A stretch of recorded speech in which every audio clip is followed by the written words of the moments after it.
बड़ा विजडम आपने शेयर किया हम लोगों से, बहुत बहुत धन्यवाद सर। लेकिन सर कुछ लोग जानना चाहते हैं कि जो फार्मा इंडस्ट्री में है या कोई भी इंडस्ट्री में है, वो अपने आप को, जैसे कि आपका जर्नी हम देखें तो काफी इंस्पायरिंग है, वो काफी मतलब आपने 22 मतलब अभी तक 22-23 आपने ग्रोथ लिया कंपनी में रह के, मतलब प्रमोशंस लिया अलग अलग डिपार्टमेंट्स में, सेल्स में, मार्केटिंग में आपने काम किया।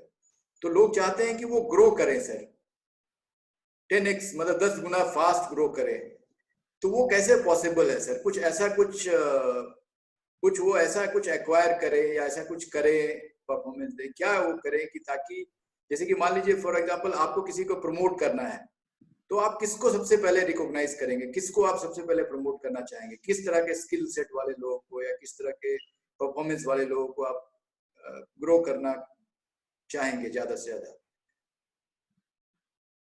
क्या क्वालिटी आप उसमें? बहुत ही इंटरेस्टिंग क्वेश्चन है, बहुत ही इंटरेस्टिंग क्वेश्चन है। Different people, they have different criteria और for them there are different priorities. लेकिन जब मैं किसी कैंडिडेट को इंटरव्यू करता हूँ, चाहे हायरिंग के लिए या प्रमोशन के लिए, तो मैं पहले उसका विल चेक करता हूँ, स्किल नहीं चेक करता। बहुत बड़ा। पहले मैं उसका विल चेक करता हूँ। अगर उस बंदे में विल है तो मैं स्किल उसको गिफ्ट कर सकता हूँ। लेकिन उस आदमी में विल नहीं है तो एज ए मैनेजमेंट हम कितनी भी मेहनत कर लें, कितना भी एफर्ट लगा लें, वो जो है स्किल जो है एक्वायर नहीं करेगा। तो हम पहले विल चेक करते हैं कि उस आदमी का माइंडसेट क्या है। अगर वो एडॉप्टिव है, अगर वो लर्निंग में बिलीव करता है, अगर वो अप्लाई करने में बिलीव करता है, अगर वो ग्रोथ में बिलीव करता है, तो बहुत इजी है। और मैं आपको बताऊं कि मैंने जिस किसी भी कंपनी में काम किया है, with in 24 months 90% of my managers are internally promoted. Hardly 10% managers I hire from outside. 90% जो है मेरे जो है इंटरनली प्रमोट करता हूँ। और मैं ह्यूमन रिसोर्स डिपार्टमेंट से मैं तर्क वितर्क करता हूँ, फाइट करता हूँ, अपने बॉसेस से फाइट करता हूँ। और मैं जिन बच्चों को प्रमोट करता हूँ मैं उनको स्पॉन्सर करता हूँ। As a manager, as a management, हमें यंगस्टर्स को स्पॉन्सर करना चाहिए। स्पॉन्सर करने का मतलब क्या है, मैं आपको थोड़ा सा एक्सप्लेन करना चाहूंगा। जब हम किसी को प्रमोट करते हैं, हमें मालूम है कि इसमें स्किल सेट की कमी है, इसमें नॉलेज की कमी है, बट इसका एटीट्यूड बहुत हाई लेवल का है। तो वहां पे मैनेजमेंट का रोल आता है कि उसको रिक्वायर्ड इसेंशियल नॉलेज और स्किल गिफ्ट करे। लेकिन कई बार हमसे गलती ये होती है, हम प्रमोट करने के बाद हम इंडक्शन नहीं करते हैं, और इंडक्शन के बाद हम हैंड होल्डिंग नहीं करते हैं, और हम उस कैंडिडेट को अगली पोजीशन के लिए तैयार नहीं करते हैं।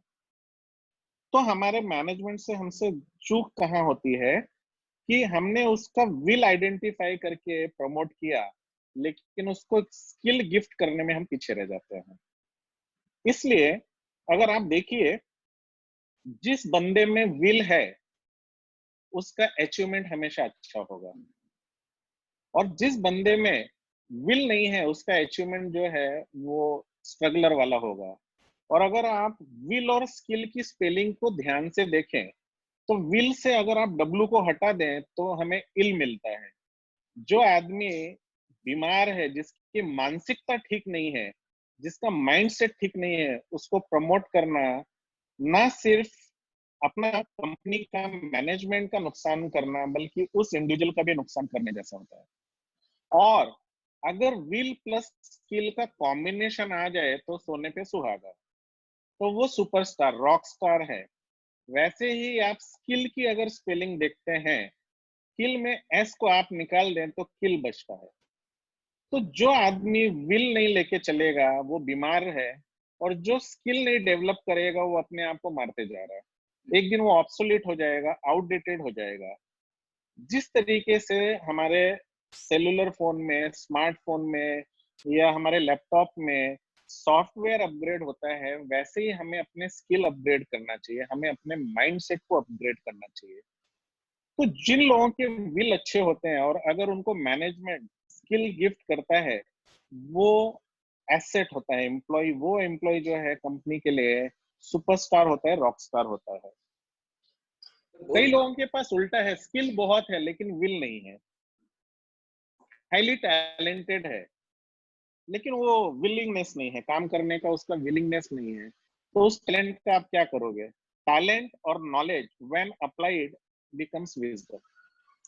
सर, तो आज के जमाने में किस तरह के लोग ज्यादा मिलते हैं, विलिंगनेस वाले या स्किल वाले जो लोग ज्यादा मिलते हैं? जैसे आपने बताया था कि स्किल एक्वायर किया जा सकता है, विलिंगनेस मतलब थोड़ा मेरे को लगता है कि रेयर होता है। तो मतलब आज के इन्वायरमेंट में कौन से लोग ज्यादा मिलते हैं सर?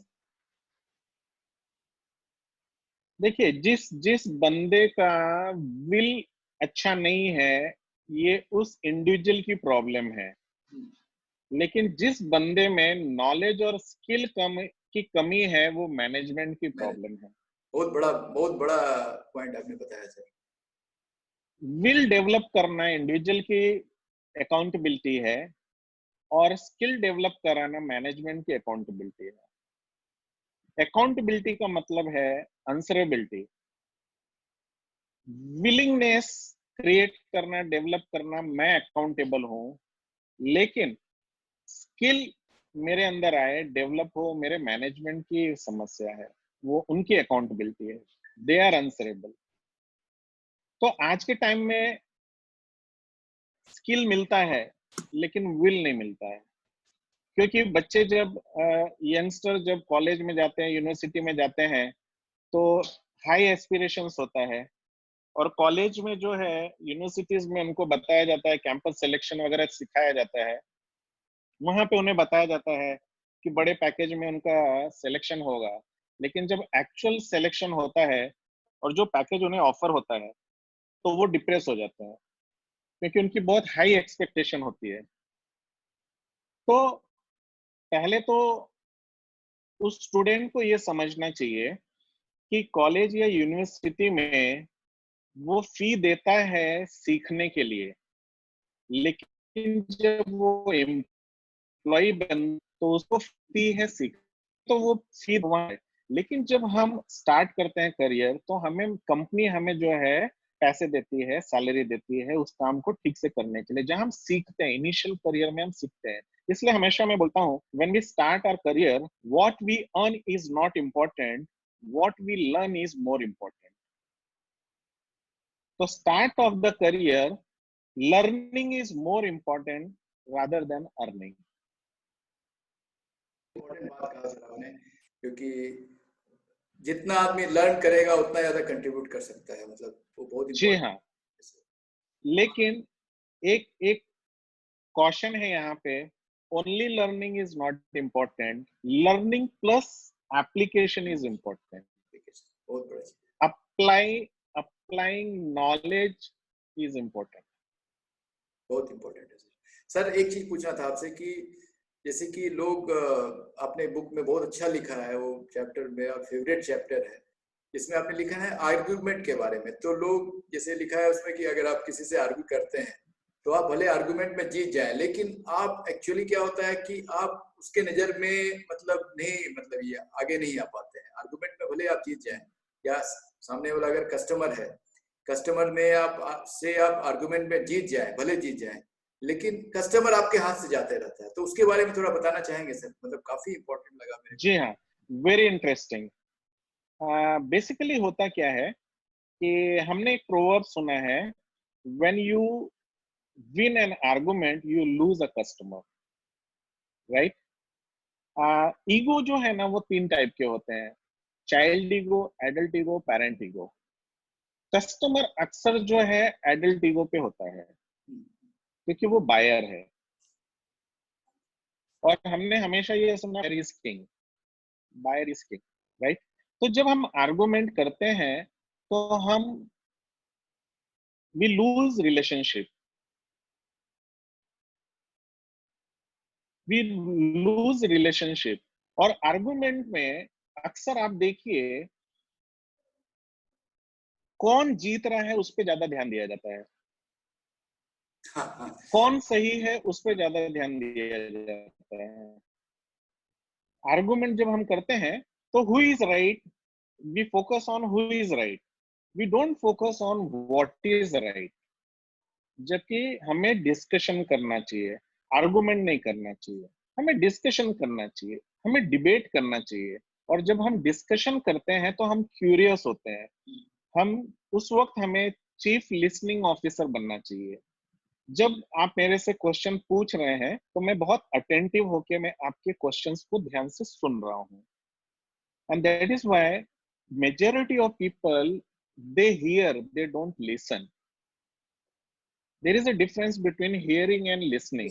यस हियरिंग जो है वो टेम्परेरी होती है, लिसनिंग जो है वो परमानेंट होती है। वी हियर टू रिप्लाई, हम जल्दी में होते हैं कई बार, हम सुनते हैं रिप्लाई देने के लिए। जबकि हम लिसनिंग करते हैं तो हम जो कुछ सुनते हैं उसको प्रोसेस करते हैं। मिडिल ब्रेन प्रोसेस करने के बाद में लेफ्ट ब्रेन, राइट ब्रेन जो है वो रैशनल लॉजिकल थिंकिंग करता है, कैलकुलेशन करता है, क्रिएटिव माइंड वहां काम करता है। और फिर हम डिसाइड करते हैं कि ओके अब इसका आंसर क्या होना चाहिए। तो हियरिंग टेम्परेरी है और हियरिंग रिप्लाई देने के लिए होती है, जबकि लिसनिंग परमानेंट है। और लिसनिंग में क्वेश्चन, थॉट्स, क्यूरियोसिटी प्रोसेस होता है। तो जब हम आर्गुमेंट करते हैं तो हम अपना माइंड शट कर लेते हैं, बंद कर लेते हैं, हम अगले आदमी की बात को सुनते नहीं है। तो हमें ध्यान से सुनना चाहिए। दूसरा, we should agree not to disagree. हम पहले से माइंड बना लेते हैं कि अभिषेक जो कुछ मुझसे बोलेगा मैं उसे पहले ना ही बोलूंगा। We become too much judgmental. तो हमें ओपन हार्ट, ओपन माइंड से किसी से मिलना चाहिए, किसी की बात सुनना चाहिए। और पहले से कुछ क्लीन स्लेट की तरह जाइए, नए थॉट्स को आने दीजिए और उसके बाद जो आपको ठीक, सही, गलत लगता है आप रिप्लाई करिए। और जब हम कन्वर्सेशन करते हैं, जब हम डायलॉग करते हैं, जब हम संवाद करते हैं तो हमें क्यूरियस होना चाहिए, इंक्विजिटिव होना चाहिए, हमें क्वेश्चंस पूछना चाहिए। बेस्ट ऑप्शन है अगर हम क्वेश्चन पूछें अगले आदमी से कि आप मीनिंग क्या है।